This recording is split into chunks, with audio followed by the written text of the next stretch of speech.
बिस्मिल्लाहिर्रहमानिर्रहीम। अस्सलाम वालेकुम डियर स्टूडेंट्स, कैसे हैं आप सब? I am sure you will be fine and healthy. अल्लाह ताला आप सबको अपनी हिफ्ज़ व अमान में रखे। Dear students, I am Maimuna Ali from unique group of institution. Class 8th की जनरल केमिस्ट्री मैं आपको टीच करती हूँ। 5 लेक्चर्स आपके हो चुके हुए हैं। आज आपका लेक्चर नंबर 6 है, 8th class general chemistry and chapter number 7 introduction to chemistry हमने स्टार्ट किया है। इसके लिए स्टूडेंट्स आप कल तक जितना कर चुके हैं उसको मैं एक बार रिव्यू कर देती हूँ। थोड़ा सा रिवाइज़ करते हैं क्योंकि नेक्स्ट लेक्चर लेने से पहले टोटली कॉन्सेप्चुअल सब्जेक्ट है, तो नेक्स्ट लेक्चर लेने से पहले आपको थोड़ा सा उन्हीं टर्म्स को रिवाइज़ करवा देती हूँ। कल हमने पढ़ा था ions and types of ions. Ions are charge species. आपने ये पढ़ा था कि चार्ज पार्टिकल्स को जब एटम पे कोई चार्ज आ जाता है तो उसको हम आयंस कहते हैं। There are 2 types of ions, positive ions and negative ions. Positive ions are called cations and negative ions are called as anions. ये टाइप्स हो गई। उसके ये हमने कल पढ़ा था डिटेल में। और उसके बाद जो सबसे टेक्निकल टर्म एटॉमिक नंबर और मास नंबर, 2 टर्म्स आपने डिटेल में पढ़ी थी। Atomic number is the number of proton present in an atom of an element. एक एलिमेंट के एटम में जितने प्रोटॉन्स उसके न्यूक्लियस में प्रेजेंट होते हैं, that is called as atomic number. और इसी तरह की एक दूसरी term that is mass number. Mass number is the number of proton and neutron present in the nucleus of that atom of an element. एक element के atom के nucleus में जितने प्रोटॉन्स और न्यूट्रॉन्स का जो टोटल नंबर है, that is called as mass number. अब इसकी आपने डिफरेंट एग्जांपल से डिटेल की थी, मैंने आपको होमवर्क भी दिया था। और बल्कि ऐसी एग्जांपल थी होमवर्क में, आपके शॉर्ट क्वेश्चंस थे जिसमें आपने प्रोटॉन, इलेक्ट्रॉन और न्यूट्रॉन का नंबर भी फाइंड आउट किया था इन 2 से। एक टेबल आपका ये रह गया था, इसी की कॉन्टीन्यूटी है ये नेक्स्ट पेज पे, लेकिन इन्हीं 2 टर्म्स की कॉन्टीन्यूटी है। टेबल 7.3 एक टेबल बना हुआ है, अपनी बुक में साथ ही देखें। टेबल 7.3 है, वो डिफरेंट एलिमेंट्स का, बहुत सारे ये एलिमेंट्स ही मैंने लिखे भी हुए हैं सामने। ये एलिमेंट्स इनके एटॉमिक नंबर और मास नंबर के साथ ये हैं गिवन, और उसके साथ ही उसमें उस एटम में कितने प्रोटॉन्स और न्यूट्रॉन प्रेजेंट हैं, ये उससे रिलेटेड एक टेबल है। तो जो आपको मैंने कल होमवर्क दिया था शॉर्ट क्वेश्चंस का, उसमें भी ऐसी एग्जांपल थी कि आपने प्रोटॉन न्यूट्रॉन का नंबर फाइंड आउट किया था by using atomic number and mass number. यहाँ पे भी टेबल बिल्कुल वैसे ही है। अब स्टार्ट करते हैं। आई एम श्योर आपको याद होगा कि आपने number of neutron find out करने के लिए एक फॉर्मूला किया था। अब मैं वो भी अप्लाई करती हूँ और एटॉमिक नंबर और मास नंबर को यूज़ करके हम प्रोटॉन नंबर भी बताते हैं। First element is hydrogen. It's atomic number is 1 and mass number is also 1। वो एलिमेंट जिसमें एटॉमिक नंबर और मास नंबर बिल्कुल सेम है, एक एटॉमिक नंबर और एक ही 1 ही इसका मास नंबर। अब एटॉमिक नंबर डेफिनेशन को आप ज़रा रिकॉल करें कि atomic number is the number of proton present in that atom. अब यहाँ हाइड्रोजन है, तो हाइड्रोजन के एटम में एटॉमिक नंबर अगर 1 है तो इसमें नंबर ऑफ प्रोटॉन भी कितना है, 1। और नंबर ऑफ़ न्यूट्रॉन का फॉर्मूला रिकॉल करें। Number of neutron is equal to mass number minus atomic number. अब mass number in case of hydrogen is 1, atomic number is also 1, minus करें, it means there is no neutron in that element. इस atom में कोई भी neutron इसके nucleus में present नहीं है। मीन्स हाइड्रोजन एटम एक ऐसा एटम है जिसके न्यूक्लियस में सिर्फ एक प्रोटॉन प्रेजेंट है और उसके साथ उस न्यूक्लियस में कोई भी न्यूट्रॉन प्रेजेंट नहीं होता। अब आपको ये कैसे पता चला, एटॉमिक नंबर से और मास नंबर से। सेकंड एग्जांपल लेते हैं, carbon. It's atomic number is 6 and mass number is 12। 6 atomic number और 12 उसका mass number. Atomic number shows number of proton, तो इस कार्बन एटम में नंबर ऑफ प्रोटॉन्स कितने हुए, 6, और नंबर ऑफ़ न्यूट्रॉन आप सेम फार्मूला अप्लाई करें। यहाँ मैं रफली इसको सॉल्व भी करती जाती हूँ। 12 - 6 will be equal to 6। How many neutrons will be present in carbon along with 6 protons, 6 neutrons are there. Then nitrogen, its atomic number is 7 and mass number is 14। Nitrogen का एटॉमिक नंबर है 7, mass number है 14, तो number atomic number से आपको पता चला number of protons that is equal to 7, और जो आपने मास नंबर लेना है उसमें आप 14 माइनस 7 करेंगे, it will give you number of neutrons 7। Atomic number आपको पता हो, मास नंबर आपको पता हो, तो आप ये पार्टिकल्स का नंबर बताते जाते हैं। Then fluorine, atomic number is 9, mass number is 19, number of proton will be equal to atomic number that is 9 proton होंगे फ्लोरीन में, और न्यूट्रॉन फाइंड आउट करने के लिए आपने 19 में से 9 माइनस किए, that will be equal to 10। Then sodium, उसके बाद फ्लोरीन के बाद एग्जांपल आई सोडियम की, its atomic number is 11, mass number is 23, 11 will be the protons present in nucleus of sodium. Sodium के न्यूक्लियस में कितने प्रोटॉन्स हैं आपको पता चले एटॉमिक नंबर से, 11 प्रोटॉन्स प्रेजेंट हैं, 23 में से 11 माइनस कर लें तो आपके पास आ जाएगा नंबर ऑफ न्यूट्रॉन मीन्स 12। अब देखें आपने इतनी एग्जांपल कर ली, सब में आपको ये पता चल रहा है कि किसी एलिमेंट में आपको एटॉमिक नंबर पता हो, मास नंबर पता हो, इन वैल्यूज से, in atomic number mass number से आप उस एटम में कितने प्रोटॉन्स हैं कितने न्यूट्रॉन हैं ये बता सकते हैं।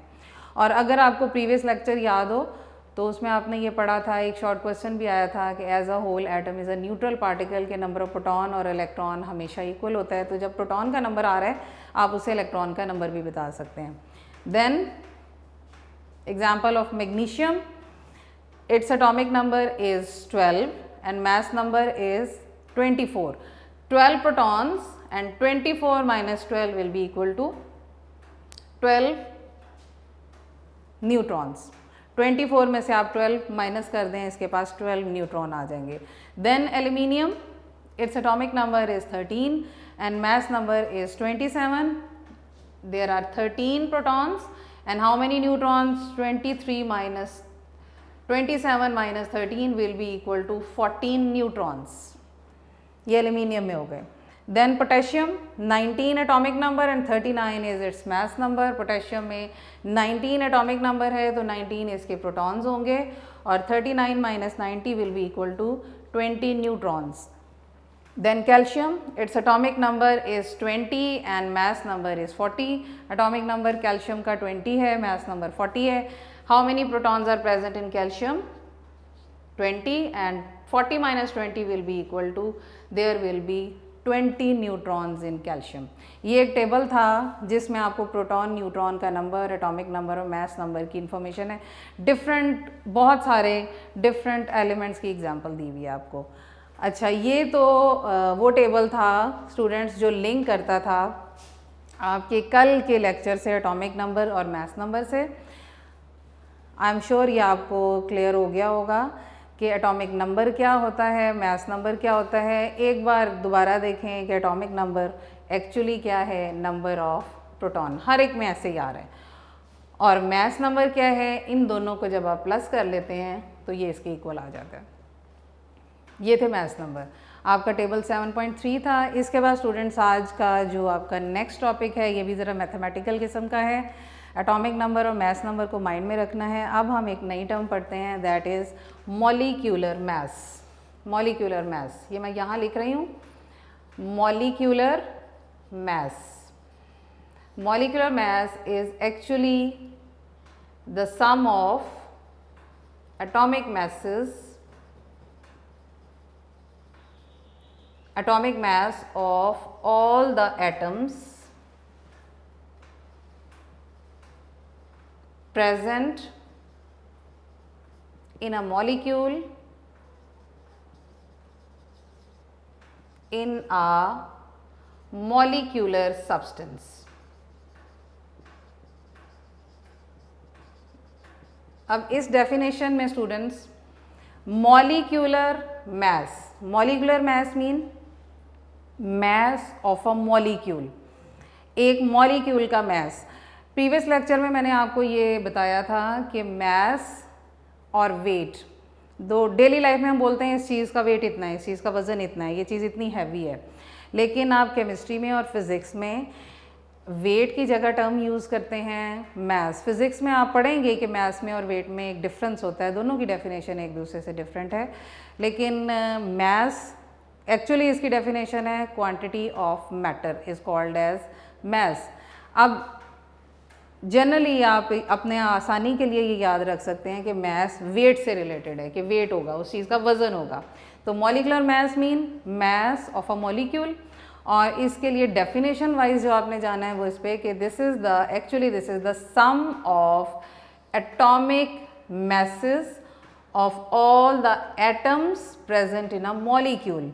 एक मॉलिक्यूल के अंदर, एक मॉलिक्यूलर सब्सटेंस में, एक ऐसा सब्सटेंस जो कंसिस्ट करता है मॉलिक्यूल्स पे, उस मॉलिक्यूल में जितने भी एटम्स प्रेजेंट हैं उन एटम्स के एटॉमिक मैसेस को हम सम कर लें। थोड़ी लंबी सी डेफिनेशन है ये। एटॉमिक मैसेस टर्म आपने अभी नहीं पढ़ी। Atomic mass mean mass of atoms, तो आपने एटम्स के मैसेस का लेना है सम। इसके लिए स्टूडेंट्स मैं आपको कुछ एग्जाम्पल लिखवाऊंगी। एग्जाम्पल पूरी सॉल्व हुई हुई आपकी बुक में है, यही आपके शॉर्ट क्वेश्चन भी हैं, लेकिन इसको समझना बहुत ज़रूरी है, ये सोल्यूशन समझना बहुत ज़रूरी है। उसके लिए मैं आपको थोड़ा सा इस लेक्चर की तरफ भी लेके जा रही हूँ। यहाँ आपने ये लास्ट कॉलम जो बना हुआ है, इसमें एक टर्म पढ़ी है mass number. Mass number actually क्या था?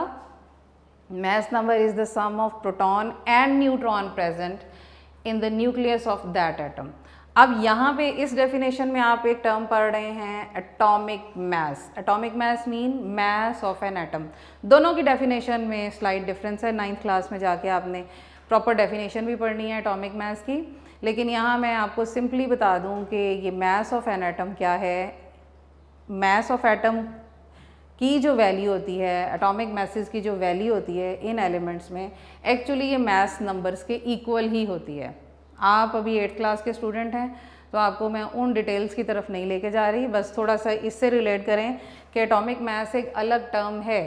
It is different from mass number, but its value is same as that of mass number. Means आपने यहाँ एग्जाम्पल ली हाइड्रोजन, इसका मैस नंबर आपने लिया 1। mass number of hydrogen is 1 and atomic mass of hydrogen is also 1। बड़ी classes में जाके आप इसको फ्रैक्शन में भी देख लें कि 1.00 समथिंग होता है इसका मैस, लेकिन एक्चुअली यहाँ पे इतना काफ़ी है आपके लिए कि एटॉमिक मैस, एक एटम का जब आप मैस ले रहे हैं तो वो उसी एटम, वो जिस एलिमेंट का भी है, उस एलिमेंट का जो मैस नंबर था एक्चुअली वैल्यू वाइज वो उसी के इक्वल है। Atomic mass of hydrogen is also 1. Atomic mass of carbon is also 12. Atomic mass of nitrogen is also 14. Atomic mass of fluorine is also 19. Atomic mass of sodium is also 23. जो mass number था वही उसका atomic mass है, value wise दोनों same है। बस ये इतना simple आपने mind में रखना है दोनों different terms, mass number और atomic mass। डेफिनेशन वाइज थोड़े डिफरेंट हैं एक दूसरे से। उस डिटेल में क्योंकि आपकी बुक में ये गिवन नहीं है, मैं उस डिटेल में नहीं जाती। सिर्फ आपने ये याद रखना है कि मैस ऑफ एटम की जो वैल्यू होती है, एटॉमिक मैस की जो वैल्यू होती है, वो मैस नंबर के इक्वल ही होती है। या अगर आपसे ये पूछा जाए what is the mass number of carbon, आपने याद किया हुआ 12, what is the atomic mass of carbon, that is also equal to 12।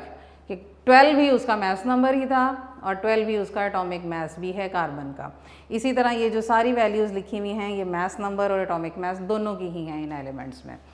अच्छा, अब स्टूडेंट्स इस डेफिनेशन आपको क्लियर हो गई कि sum of atomic masses of all the atoms present in that molecule. अब मैं ले रही हूँ एग्जाम्पल, ये मैं रेज कर रही हूँ। अब दोबारा देखते हैं इसको, sum of atomic masses of all the atoms. For example मैं सबसे पहले एग्जाम्पल लेती हूँ जो आपकी बुक में ही डेफिनेशन के बाद एक एग्जाम्पल गिवन है, molecular mass of chlorine gas Cl2 is a molecule. Atom और मॉलिक्यूल में डिफरेंस भी आपको याद होगा, ये भी आपने पढ़ा था कि एटम एक सिंगल स्पीशी होती है, इंडिपेंडेंटली एग्जिस्ट कर भी सकती है, नहीं भी कर सकती। Cl is an atom, chlorine atom atomic form में एग्जिस्ट नहीं कर सकता था, एक दूसरे Cl एटम के साथ कंबाइन किया इसने and it forms chlorine molecule. Cl2 is a molecule of chlorine gas. अब इस क्लोरीन गैस मॉलिक्यूल में this molecule consist of 2 atoms, 2 into Cl। There are 2 Cl atoms तो इसका मॉलिकुलर मास फाइंड आउट करने के लिए आप लिखेंगे 2 into atomic mass of Cl of chlorine. ये लिखा आपने। 2 से मल्टीप्लाई क्यों किया? Because there are 2 atoms in chlorine molecule. Chlorine के मॉलिक्यूल में कितने एटम्स हैं? 2 एटम्स हैं। आपने मल्टीप्लाई 2 को किससे करना है? एटॉमिक मास ऑफ Cl से। Cl के एटॉमिक मास से मल्टीप्लाई करना है। Cl का एटॉमिक मास आपको गिवन नहीं था। कुछ मैंने आपसे कहा हुआ है कि हाथ में अपने पेंसिल रखा करें। कुछ मैसेज आपने उस टेबल में भी देख लिए, लेकिन अब आप अपने लिए जो आपकी इस एग्जाम्पल्स में यूज़ होंगे मैं आपको यहाँ ही लिखवा रही हूँ, अपनी बुक पे लिखें। और एक बात जो क्लियर कर दूँ मैं आपको कि जो एटॉमिक मैसेज होते हैं, एटॉमिक मैसेज उनके लिए जो हम यूनिट यूज़ करते हैं, that is unit use for atomic mass is AMU. AMU stands for atomic mass unit. Mess number के साथ जो हमने वैल्यूज़ दी थी, जो आपने अभी टेबल में देखी, उसमें कोई यूनिट यूज़ नहीं हुई थी। लेकिन जब आप एटॉमिक मास लेते हैं या मॉलिकुलर मास लेते हैं तो उसके साथ आप एक यूनिट यूज़ करते हैं, दैट इज़ AMU. जैसे मैथ्स के लिए आपने ग्राम्स किलोग्राम सुना होगा, इतने किलोग्राम ये चीज़ है, आपने इतने किलोग्राम शुगर ले ली, इतने किलोग्राम या ग्राम आपने सॉल्ट ले लिया, तो इस तरह डिफरेंट यूनिट आप मैथ्स के लिए लेते हैं। ये एक बहुत स्मॉल यूनिट है क्योंकि एटॉमिक लेवल की बात हो रही है, बहुत छोटे पार्टिकल की बात हो रही है, तो ऑब्वियसली इसलिए मैथ्स के लिए आपको बहुत स्मॉल यूनिट यूज़ करनी होगी। और वो स्मॉल यूनिट क्या है? AMU, that is atomic mass unit. और AMU से इसको रिप्रेजेंट करते हैं। ये एज यूनिट यूज़ हो रही है एटॉमिक मास के लिए। अब आते हैं इस फॉर्मूला की तरफ कि Cl2 एक मॉलिक्यूल था, आपने 2 को मल्टीप्लाई किया with atomic mass of Cl। आपको मैं कुछ लिखवा दूँ, कुछ atomic mass values. For example hydrogen, ये उस टेबल में भी आया था, इट्स वैल्यू इज़ 1 AMU। जो यूज़ हो रही हैं आपकी एग्जाम्पल में वही लिखवाऊँगी। Carbon, that is 12 AMU। Oxygen 16 AMU, sodium 23 AMU, sulphur 32 AMU। ये कुछ फेमस हैं जो आपको यूज़ करनी हैं। इसके अलावा आपके काम आएगी Cl, इसी मॉलिक्यूल में आपको Cl यूज़ करनी है, दैट इज़ 35.5 AMU। 35.5 AMU इसकी वैल्यू है Cl की। और एक पोटेशियम है जो आपको अपनी एक एग्जांपल में यूज़ करनी है, वो उस टेबल में भी था, 39 AMU। ये कुछ ऐसी एग्जांपल आ गई जो आपने अपने बुक में या नोट्स में जो एग्जांपल्स हैं उसमें यूज़ करनी है। अब आ जाते हैं इस एग्जांपल की तरफ। Cl2 molecule. Cl2 molecule consist of 2 Cl atoms. आपने 2 से मल्टीप्लाई किया एटॉमिक मास ऑफ क्लोरीन को। Cl अकेला जब था वो एक एटम था, अकेला Cl जो है उसको आप क्या कहते हैं? एटम। तो उस एटम का मास क्या कहलाएगा? Atomic mass. Atomic mass of Cl, atomic mass of Cl is 35.5। ये हमने इसमें देख लिया, ये आपको याद कर लेने हैं 35.5। इसको जब आप मल्टीप्लाई करते हैं, that becomes, multiply with 2, that becomes 71। Its unit is AMU, 71 AMU। This is the molecular mass of Cl2। ये एक एग्जाम्पल आ गई। और एक सेकेंड एग्जाम्पल जो आपकी बुक में है, बहुत फेमस फॉर्मूला H2O। देखते ही आपको पता चल जाता होगा। H2 is water molecule. Is this a molecule? Yes, this is a molecule because it consist of 2 hydrogen and 1 oxygen chemically combine with each other. अब ये जैसे जैसे टर्म आती हैं तो आप पीछे भी रिवाइज करते जाया करें, ये माइंड में लाया करें कि it consist of 2 hydrogen and 1 oxygen. 2 hydrogen atoms हैं इस मॉलिक्यूल में, 1 ऑक्सीजन एटम है, तो this is the sum of 2 into atomic mass of hydrogen plus atomic mass of oxygen.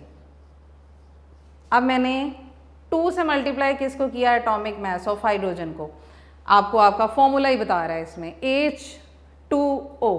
How many hydrogen atoms are there? 2। तो आपने multiply किया hydrogen के मास को, एटॉमिक मास को 2 से, फिर सम किया। आप सम मीन्स आप प्लस करते हैं, ऐड करते हैं, एटॉमिक मास ऑफ ऑक्सीजन को। क्यों ऑक्सीजन क्यों किया आपने? क्योंकि इस मॉलिक्यूल में एक ऑक्सीजन का एटम भी प्रेजेंट था। एटॉमिक मास ऑफ हाइड्रोजन देखें मैंने लिखवाया हुआ है, इसकी वैल्यू क्या है 1 AMU, और उसके बाद atomic mass of oxygen is 16 AMU। जब आप मल्टीप्लाई करेंगे 2 को 1 से, 2 + 16 will be equal to 18 AMU। This is the molecular mass of water. ये दो एग्जाम्पल आपको डेफिनेशन के साथ ही दी हुई हैं। These are the molecular masses of chlorine and water molecule. इसके बाद स्टूडेंट्स आपको प्रॉपर एक एग्जाम्पल गिवन है जो आपका शॉर्ट क्वेश्चन भी है नोट्स में, जो आपको याद करना है, that is calculate the molecular mass of sulphuric acid. Sulphuric acid, अब मैं यहाँ लिख रही हूँ ये, क्योंकि हमने वही वाली वैल्यूज़ यूज़ करनी है। अपनी बुक पे लिखेंगे या अपने नोट्स पे लिख लें जहाँ से आपने ये याद करना है। आपके सामने ये वैल्यूज़ बार बार आएंगी या बार बार यूज़ करेंगे तो ये आपको याद हो जाएंगी और ये हमेशा ही आपके काम आनी है। तो मॉलिक्यूलर मास में इन दोनों से आपको एक पता चल रहा है कि ये सम ऑफ एटॉमिक मासेस हैं। इसके बाद एग्जांपल है आपकी find out the molecular mass of sulphuric acid. ये एग्जांपल है, this is the sum of molecular mass of sulphuric acid is the sum of 2 into atomic mass of hydrogen plus atomic mass of sulfur plus 4 into atomic mass of oxygen।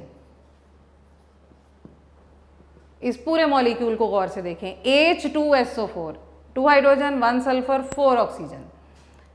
Previous lecture में हमने एक पूरा table भी किया था, आपको formula देख के एटम पता चलते हैं। 2 से मल्टीप्लाई किया आपने एटॉमिक मास ऑफ हाइड्रोजन को, सल्फर इसमें ऐड किया और फिर आपने 4 से मल्टीप्लाई क्यों किया? Because there are 4 oxygen atoms. Atomic mass of hydrogen is 1, atomic mass of sulphur is 32 AMU। यहाँ लिखा हुआ है sulphur, S stands for sulphur, 32 plus atomic mass of oxygen is 16। जब आप इन सबको सम अप करेंगे, आपका ये शॉर्ट क्वेश्चन है, इसमें ये नहीं करना आपने डायरेक्ट कि आपको वैल्यूज़ याद हो गई हैं तो आप डायरेक्ट आंसर लिखें, बल्कि पूरा इसको सॉल्व करें। आप फॉर्मूला ये लिखें कि आपने बताना है कि ये sum of atomic masses of all these atoms. इसको आपने सम अप किया तो आपके पास आंसर आ रहा है, that is 98 AMU। This is the molecular mass of sulphuric acid. ये आपकी एग्जाम्पल है, आपके नोट्स में ये शॉर्ट क्वेश्चन नंबर 20 था। अब स्टूडेंट्स ये एक ही एग्ज़ाम्पल है। अब मैं आपको आपकी कल की डायरी बता दूं कि आपने ये करना है। आपको याद होगा कि हमने नोट्स में से एक क्वेश्चन पढ़ा था, लॉन्ग क्वेश्चन मैंने आपको करवाया था। लॉन्ग क्वेश्चन नंबर होमवर्क दिया था, long question number 8, long question number 8। इसमें फर्स्ट 2 हेडिंग्स आपने कर ली थी, मॉलिक्यूल और केमिकल फॉर्मूला। अब इसकी जो थर्ड है जो आज हमने एक्सप्लेन किया है, दैट इज़ मॉलिक्यूलर मास, कि इसकी डेफिनेशन और उसके साथ यही एग्जांपल हैं जो हमने ये सॉल्व किए हैं। जो इसका सलूशन है वो नोट कर लें या इसको अच्छी तरह से समझ लें, और इसके बाद ये जो आपकी एग्जांपल है ये आपका शॉर्ट क्वेश्चन नंबर 13 है। बस आज आपके होमवर्क में यही 2 चीज़ें दे रही हूँ क्योंकि थोड़ा सा मैथमेटिकल था, आपको सॉल्यूशन इसका सीखना है, और ये वो चीज़ें हैं जो आप 8th में अगर सीख लें तो ये आपके काम आएंगी। कि डायरेक्ट आपको फिर आगे मसले नहीं होंगे कि आपने बहुत सारी ऐसी टर्म्स पढ़नी होती हैं जो आपने यूज़ करनी है डिफरेंट न्यूमेरिकल्स में और डिफरेंट टाइप के आगे रिएक्शंस में। ये हो गया मॉलिक्यूलर मास। इसके बाद हमारा एक टॉपिक है फार्मूला मास, ये इसी से रिलेटेड है। ओके डियर स्टूडेंट्स, ये थी आपकी डायरी। बहुत छोटी सी डायरी है लेकिन टॉपिक आज आपका बड़ा कॉन्सेप्चुअल था। क्लियर रखें अपने कॉन्सेप्ट किसके लिए, कि एटॉमिक नंबर क्या होता है, मास नंबर क्या होता है, एटॉमिक मास क्या होता है और मॉलिक्यूलर मास क्या होता है। एटॉमिक मास की प्रॉपर डेफिनेशन अभी नहीं की आपने अपने माइंड में रखना है मास ऑफ एटम, और इसकी वैल्यूज़ इक्वल होती हैं मास नंबर के ही। आपने जो मास नंबर वाला पूरा टेबल है वो आपके क्वेश्चन में नहीं है, लेकिन ये वैल्यूज़ आपने यूज़ करनी है डिफरेंट जगहों पे। बार बार यूज़ करेंगे तो ये आपको याद भी हो जानी है, ज़रूरी नहीं है कि आपको बहुत इसमें रट्टा लगाना पड़े, लेकिन ये यूज़ बार बार होंगी तो आपको याद हो जाएंगी। लेकिन फिर भी आपकी आसानी के लिए मैंने ये अलग आपको लिखवा दिया था, अपनी बुक पे लिखें ताकि जब आपको ये अप्लाई करनी है तो आप ये नहीं कि याद किया बस वैल्यूज़ पुट की और कर लिया, आपको आना चाहिए, आपको पता होना चाहिए आपने किया क्या है, क्यों ये वैल्यू ली है आपने यहाँ से, ये आपने याद कर लेना है कल। और इसके अलावा ये आज मैं यहीं पे ख़त्म करूँगी, कल इंशाल्लाह नेक्स्ट लेक्चर में आपको इसी को कंटिन्यू करवाऊँगी क्योंकि इसी से रिलेटेड नेक्स्ट टॉपिक है। ये कहते हुए मैं आपको अल्लाह हाफ़िज़ कहूँगी कि अपना और अपनी फैमिली का ख़्याल रखें, और जो ये प्रॉब्लम का वक्त है, ये एक वक्त है, मुश्किल वक्त है, लेकिन ये मुश्किल वक्त इंशाल्लाह जब अल्लाह ने कहा है कि हर मुश्किल के साथ आसानी है तो ये मुश्किल भी ख़त्म होगी। बस आपका काम है कि अपने आप को हेल्दी रखें, हर चीज़ की केयर करें, जिस किस्म की केयर आपके पेरेंट्स बता रहे हैं या आपके बड़े आपको बता रहे हैं वो केयर करें, और अपनी फैमिली का भी ख्याल रखें साथ। अल्लाह हाफ़िज़।